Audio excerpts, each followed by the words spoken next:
Humana. A partir de esa experiencia yo no me atrevo a decir el ser humano no puede hacer esto, el cerebro tiene tal límite en su potencialidad, sino que parecería que estamos dentro de un continuo extensísimo.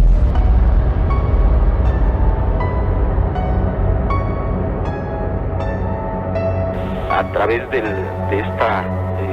este intento de explicación, entender muchas cosas que hasta ahora he tratado de entender sin mucho éxito. A mí lo que más me ha asombrado de todo el estudio que he hecho de los chamanes de México es que estos personajes extraordinarios funcionan o parecen funcionar en una realidad que no tiene pasos intermedios, en donde no hay proceso.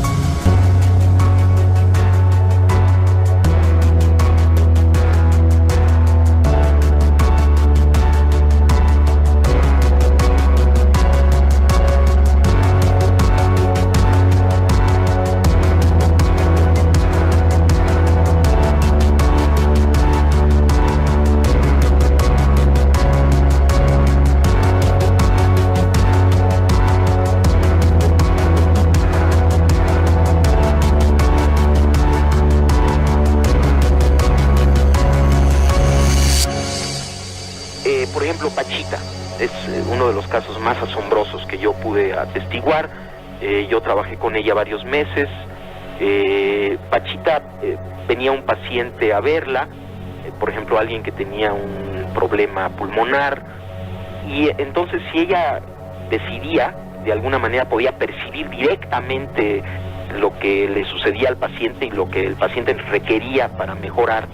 Si el paciente necesitaba, ella hacía una operación en donde extraía los pulmones enfermos e injertaba pulmones sanos. Ahora, esto es inconcebible. Vamos, la cirugía actual ya empieza a hacer este tipo de operaciones, pero la forma en la que Pachita hacía estas operaciones era con prácticamente las manos vacías. El único instrumento que utilizaba era un cuchillo de monte, muy burdo, muy grande, y además las operaciones eran realizadas en minutos. Era casi instantáneo, ¿no? Lo que se hacía. Y yo cada vez que veía esto y otras operaciones que están descritas en este libro que usted acaba de mencionar, me asombraba cada vez más de la inexistencia de pasos intermedios. Esto es, Pachita sacaba el pulmón enfermo, injertaba el otro pulmón y listo.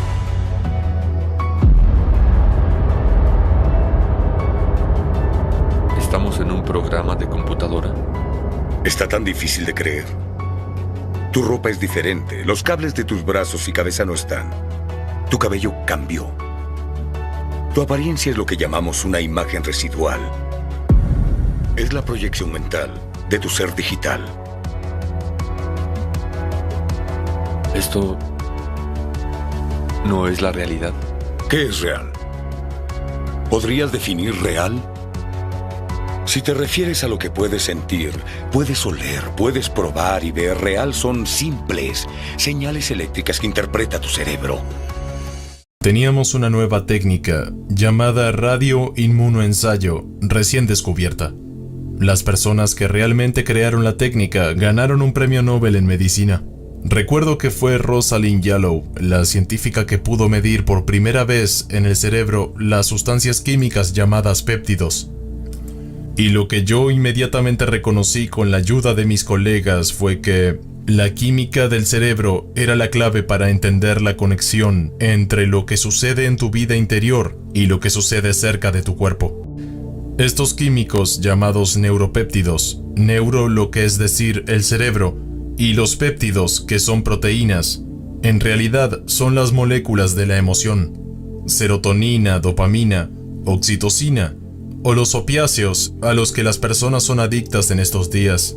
Y sin embargo, tú haces tus propios opiáceos también. Y de hecho, una vez que empezamos a mirar estos productos químicos, nos dimos cuenta que también eran inmunomoduladores. Estos controlaban el sistema inmunológico, lo ajustaban. Si tienes un sistema inmunitario muy agresivo, padecerás de enfermedades autoinmunes.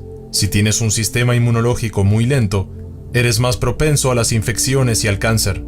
Pero estos péptidos son neuroinmunomoduladores y controlarán la actividad del sistema inmunológico para ajustarla. Fue así que de repente entendí la conexión entre la mente, cuerpo y espíritu. Pero en realidad, también estaba intrigado al pensar que podría haber dos pacientes que tuvieran la misma enfermedad, que vieran el mismo médico, que recibieran el mismo tratamiento y obtuvieran resultados completamente diferentes. Uno podría sobrevivir y el otro podría morir, y en el medio habría una amplia gama de resultados. Digamos que te deshaces de todas las enfermedades crónicas y agudas. ¿Aún así, la humanidad aún sufriría? La respuesta es sí, porque a diferencia de otras especies, tenemos algo que en realidad es bastante bizarro, y se llama sufrimiento existencial. Nos hacemos preguntas como ¿por qué existimos? O ¿por qué envejecemos? ¿Podemos evitar que nos preguntemos ¿por qué enfermamos? ¿Y perdemos nuestros recuerdos a medida que envejecemos? ¿Podemos prevenirlo? Por otro lado, también tenemos miedo a la muerte. Bueno, ¿podemos evitarla? La respuesta es que la muerte biológica está basada en una premisa falsa. Que eres biología, tienes un cuerpo mortal y tienes una mente. ¿A dónde voy con este difícil problema de la conciencia? Es que tú no eres un simple cuerpo. Tú no eres tu mente, no eres la experiencia del mundo. Eres la conciencia en la cual toda experiencia ocurre. Nuestra normal experiencia diaria, a la que llamamos la realidad, es la hipnosis del condicionamiento social. En verdad son cambios de realidad, es decir, cambian a medida que cambia tu conciencia, por decirlo metafóricamente. Tuve mi primer vistazo de la matriz y decidí que no quería saber lo que sabemos. Pero ¿cuál es la fuente del conocimiento? No es lo que sabes tú. Sabes lo que sabes en estos días porque puedes buscarlo en Google. Así que no es importante lo que sabes. Cualquiera puede averiguar algo sobre cualquier cosa en estos días. Puedo buscar cuántas galaxias hay en el universo, o cómo la epigenética funciona, o cómo funciona el cerebro. Y esa no es la clave para la creatividad. La clave para la creatividad y la conciencia superior es cómo saber lo que sabes. ¿Cuál es la fuente del conocimiento y experiencia? ¿Qué es lo que sabe la experiencia acerca del cuerpo? ¿Qué es lo que sabe la experiencia acerca de la mente? ¿Qué es lo que sabe la experiencia acerca del llamado color rojo? ¿Y dónde está sucediendo esa experiencia? Mucha gente te dirá que está en el cerebro, pero puedo asegurarles que no hay colores en el cerebro. No hay color rojo cuando miras a tal color. No hay colores en el cerebro. O si imaginas el color, o si imaginas una hermosa puesta de sol, o si imaginas el sentimiento que experimentas con tu madre o con cualquier otra persona, el cerebro solo muestra actividad química. Ese es el complicado problema de la conciencia. ¿Cuál es la fuente? Lo creas o no, debes saber que los neurocientíficos no pueden decir cómo sucede eso. Ellos pueden mirar lo que llaman correlatos neuronales. Una correlación no es una casualidad como sabemos. Si el gallo canta por la mañana y el sol sale al mismo tiempo, nosotros no asumimos que el gallo hizo que saliera el sol, pero están correlacionados.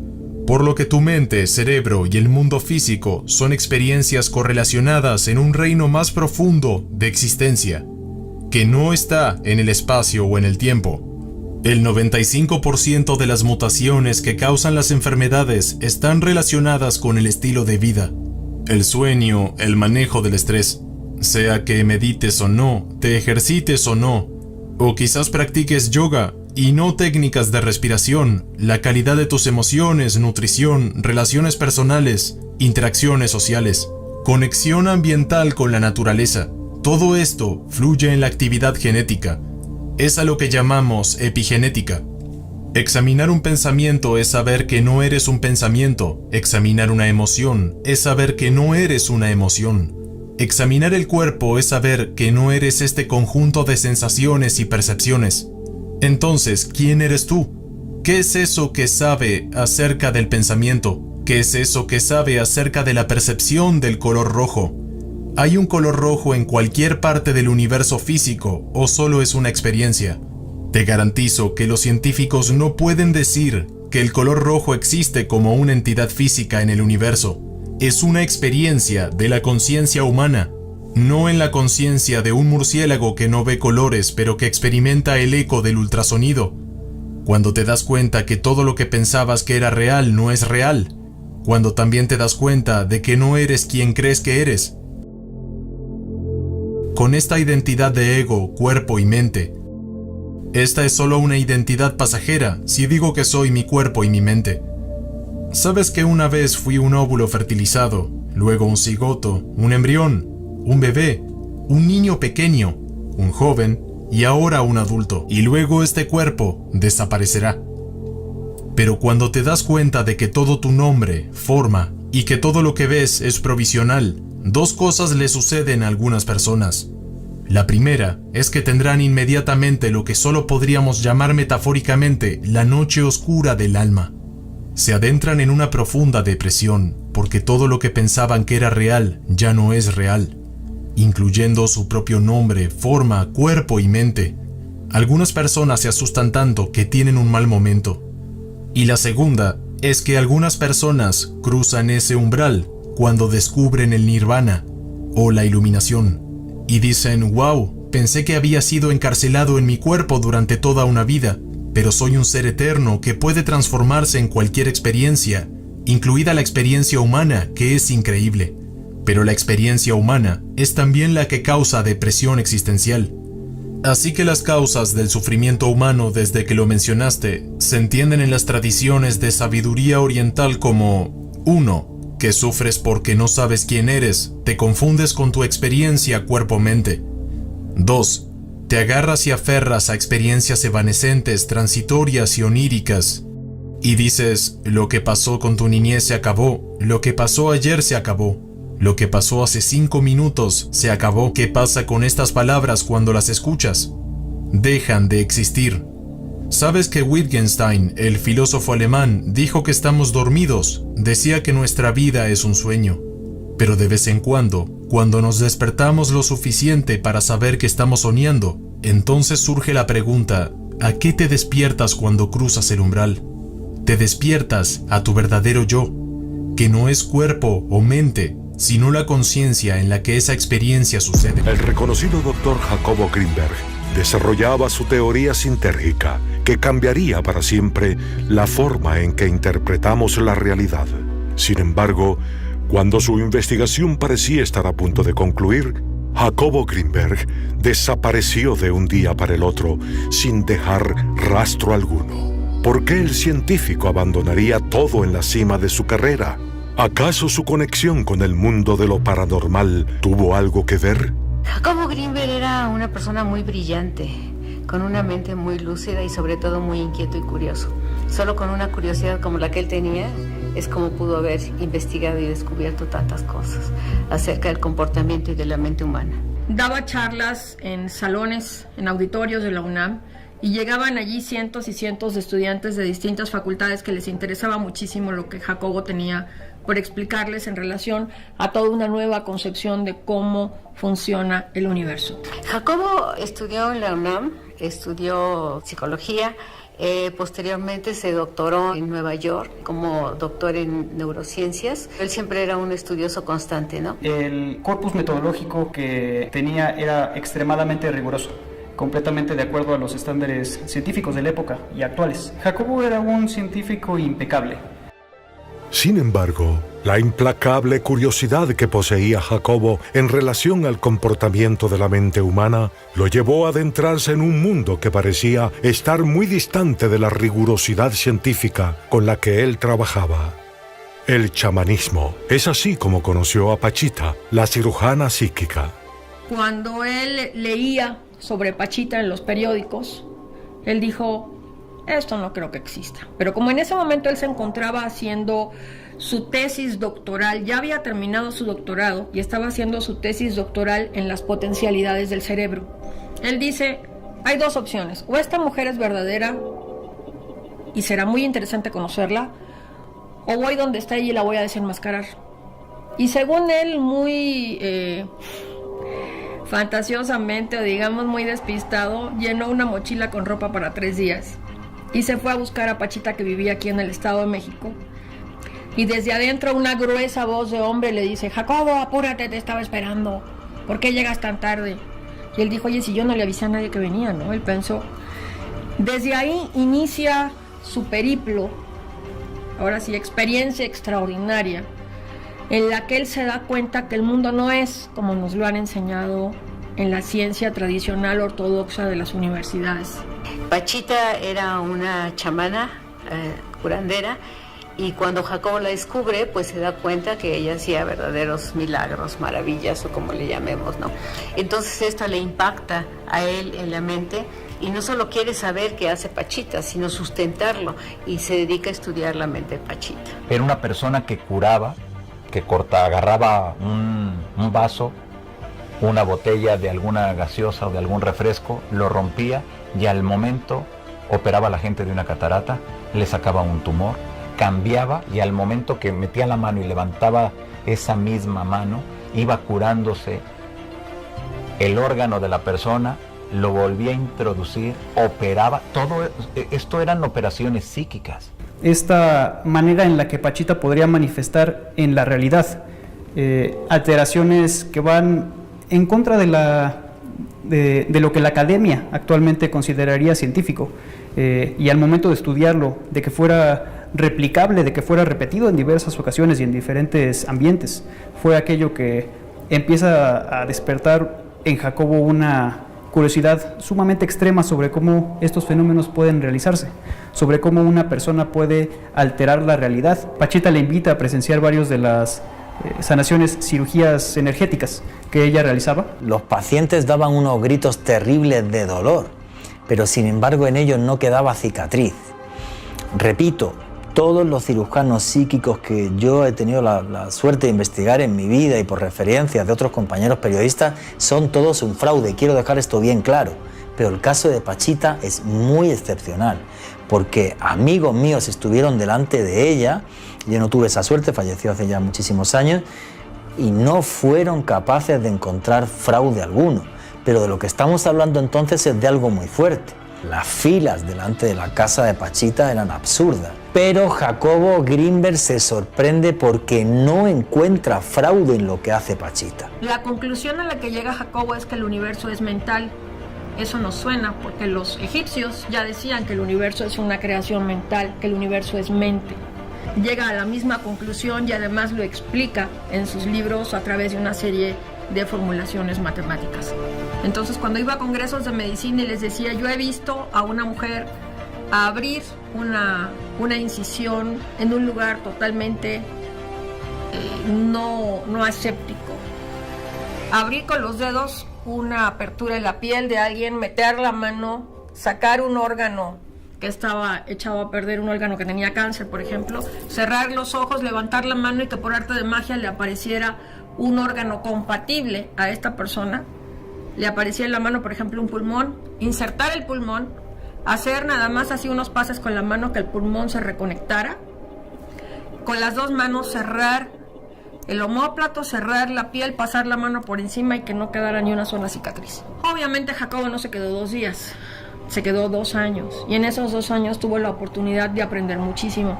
Eso fue lo que marcó en su vida realmente la diferencia entre su educación tradicional ortodoxa de la UNAM.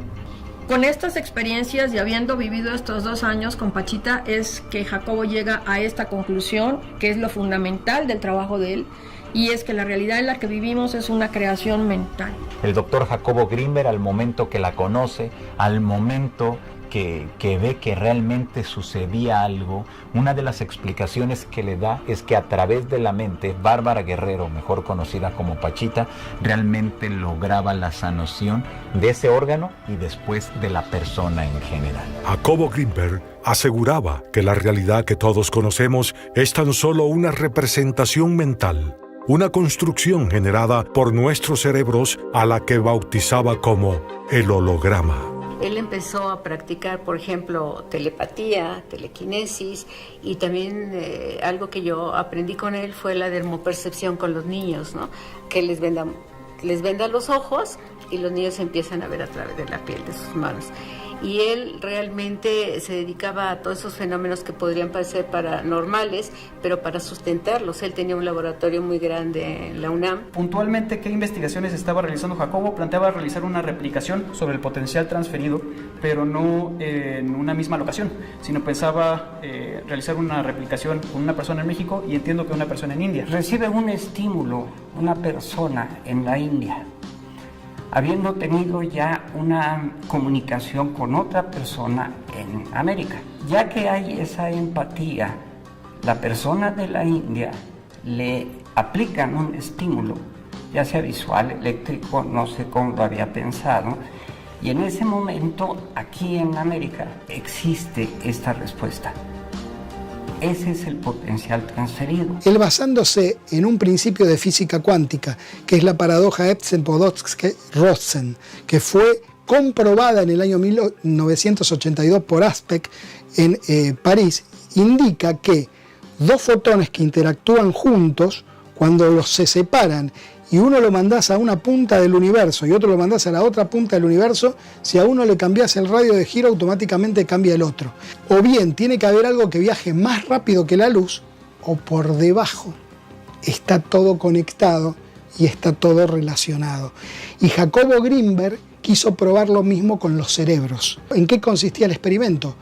Vos ibas, en este caso yo fui con quien era mi pareja en ese momento, estábamos 20 minutos a tratar de que la unión entre nosotros sea lo más que se pudiera, y después cada uno íbamos en una habitación aislada electromagnéticamente, nos ponían electrodos en nuestras cabezas y simplemente teníamos que quedarnos mirando o concentrados o mirando al frente, digamos. A uno de los dos, no sabíamos quién de los dos era, de pronto había emisiones de un flash, que obviamente el electrodo del cerebro de esa persona que le llegaba el flash lo captaba y quedaba registrado.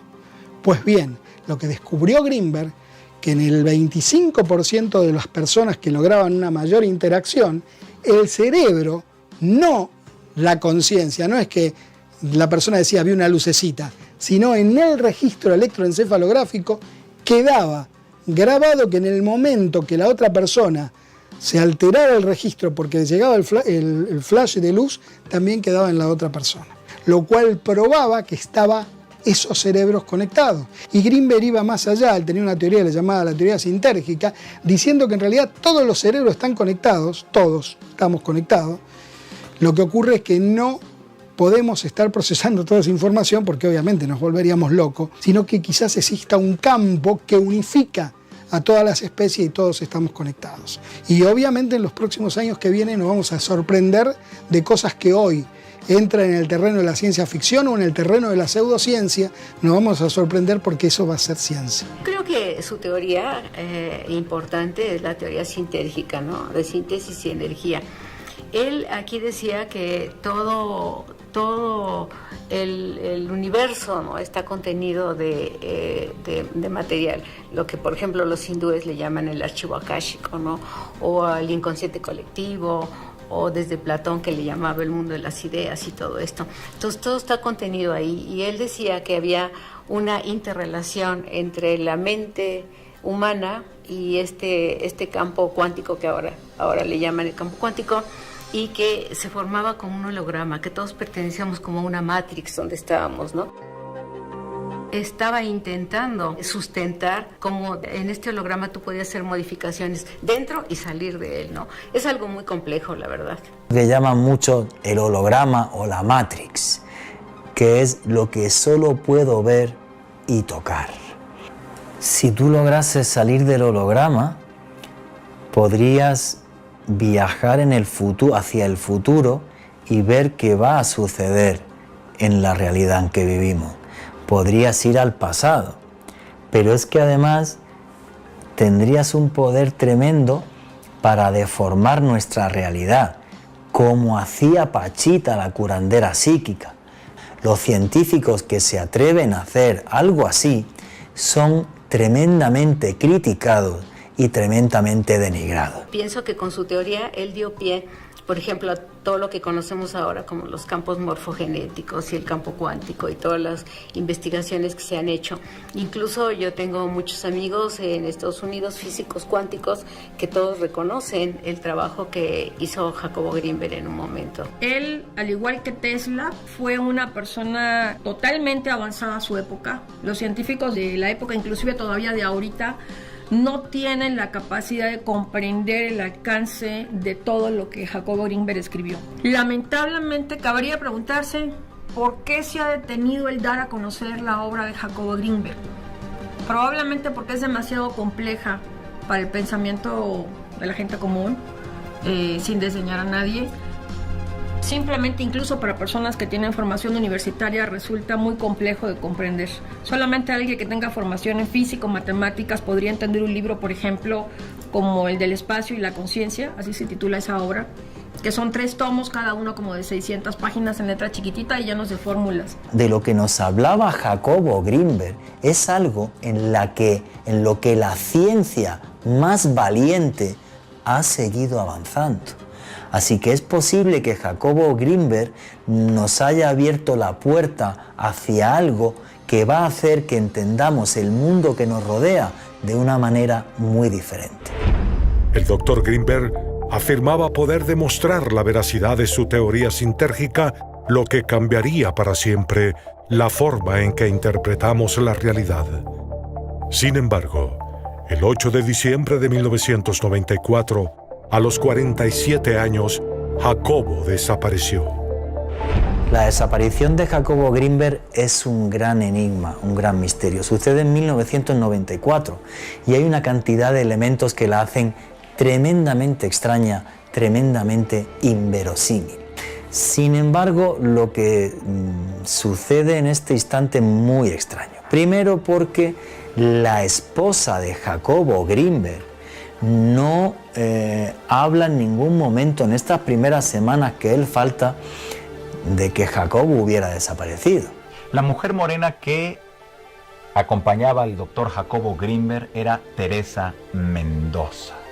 Esa mujer que se aseguraría sería la última de las parejas del doctor y que siempre estaba muy al pendiente y estaría ahí acompañándolo en todo momento. Después, con el tiempo, se aseguró que era una chamana, era una mujer de poder y que tenía un conocimiento tremendo. Pero también se dijo que podría haber sido una mujer de la CIA. Es decir, que el gobierno de los Estados Unidos habría estado muy al pendiente dentro de todas las investigaciones del doctor Jacobo Grinberg. Al momento de que empiezan a buscar a Jacobo, no lo encuentran por ningún lado, en su laboratorio, en su casa. Sus familiares desconocen su paradero. Y es allí cuando empieza una investigación sobre Jacobo como una persona desaparecida. Nos empezamos a preguntar, bueno, ¿y qué le pasó a Jacobo, no? ¿Qué pasó? Que no dejó ni sus papeles arreglados, ni nada de esto, ni nada que pudiera dar pues una versión, nadie sabía nada.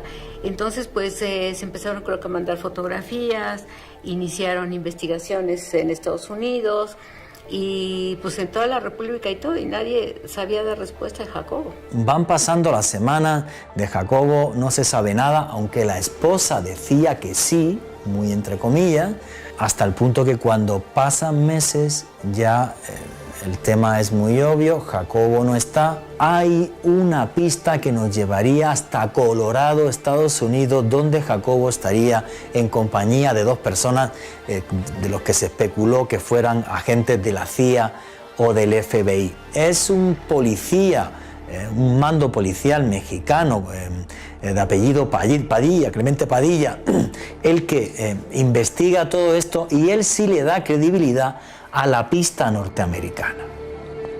De la pista norteamericana se tira, no se lleva a nada. Extrañamente el gobierno mexicano quita a Clemente Padilla de la investigación y luego en ese lapsus también desaparece la esposa de Jacobo Greenberg sin que sepamos a día de hoy dónde está. La investigación arrojó que constantemente iba a Boulder. Lo que se desconoce es por qué nadie de su círculo cercano sabía que estaba colaborando con alguna otra universidad. Eran viajes que se aseguraba llegaba no a un aeropuerto cercano hacia ese sitio, sino que siempre era en la periferia. Es decir, había cosas muy extrañas que no se entendieron y a la fecha siguen sin entenderse. Si alguien colabora en una universidad, lo dices abiertamente, no estás haciendo absolutamente nada malo. Pero también se aseguraría que no hubo una comunicación directa de todas las investigaciones que estaba realizando y para quién realmente estaba trabajando, porque sería entonces algo encubierto, algo que solamente le competía a algunas instancias de inteligencia de los Estados Unidos. Todo ese tipo de experimentos que nos pueden parecer una locura, los que sabemos bien de las operaciones encubiertas de la CIA, son experimentos que la CIA también hizo durante muchos años. Y ahora me pueden llamar conspiranoico, pero existe la posibilidad de que la CIA estuviera interesada en el trabajo de Greenberg. Desde mi punto de vista, seguro. Hay que recordar que también el contexto histórico es la Guerra Fría. Quiere decir que por eso le daban seguimiento. Querían saber santo y seña con quién se reunía, con quién hablaba, de qué hablaba, qué publicaba, qué cosa traía en la mente. ¿Por qué? Porque le interesaba. Se aseguraría que ellos lo secuestraron, que estaría trabajando incluso a esta fecha con ellos y desarrollando ciertas directrices, sobre todo para cuestiones militares o de inteligencia. Teresa Mendoza, la esposa de Jacobo Greenberg, desde mi punto de vista, estuvo implicada en su secuestro, sí o sí. No hay otra forma de explicar que la esposa de un señor que empieza a faltar días y luego semanas, y que esta esposa no ponga en advertencia a las autoridades. No solo eso, sino que calme el entorno de Jacobo Greenberg para no, Jacobo está en el Tíbet, Jacobo está en Nepal, y no alertar a las autoridades. Más misterio aún es que la esposa de Jacobo Greenberg ha desaparecido, luego ella misma se esfumó. ¿Qué le pasó a Greenberg en Estados Unidos? Yo creo que nunca lo sabremos. El día que desapareció, horas más tarde, habían llegado personal. Algunos aseguran que fue del ejército, otros asegurarían que fue del área de inteligencia de México y otros más asegurarían que fue del área de inteligencia de los Estados Unidos, que habrían llegado hasta su oficina y habían vaciado absolutamente todo. ¿Qué habría dentro de esas investigaciones que tanto les llamaba la atención? ¿Qué podríamos considerar realmente que investigó el doctor Jacobo Greenberg y que estaba detrás de ello y que a lo mejor descubrió que les llamó tanto la atención? Y si es así, entonces, a esta fecha, ¿está vivo? Y si está vivo, ¿qué ha encontrado? Esas son las preguntas que nos hacemos todos. Gente que ha incursionado en estos procesos de la mente a nivel científico ha tenido como unos finales especiales, ¿no? Yo no sé, esta parte de la mente pudiera ser un arma muy peligrosa. Entonces, cuando realmente un hombre llega a dominar el misterio de la mente, pues puede dominar cualquier cosa. Se asegura que cuando una persona logra salir de ese holograma, o si lo queremos ver con las palabras más recientes y más conocidas, si logramos salir de la Matrix, la persona se puede convertir en conciencia, y al momento que adquieres esa conciencia, tu cuerpo desaparece sin dejar ningún rasgo. Me queda muy claro que con las investigaciones del doctor Jacobo Greenberg, me imagino que logró encontrar ese camino, esa apertura, ese portal para llegar hacia esas otras realidades y realmente, como él en varias ocasiones lo dijo, convertirse en conciencia. ¿Por qué su esposa se dio a la fuga? ¿Podría ser que Jacobo haya terminado sus días víctima de un crimen pasional?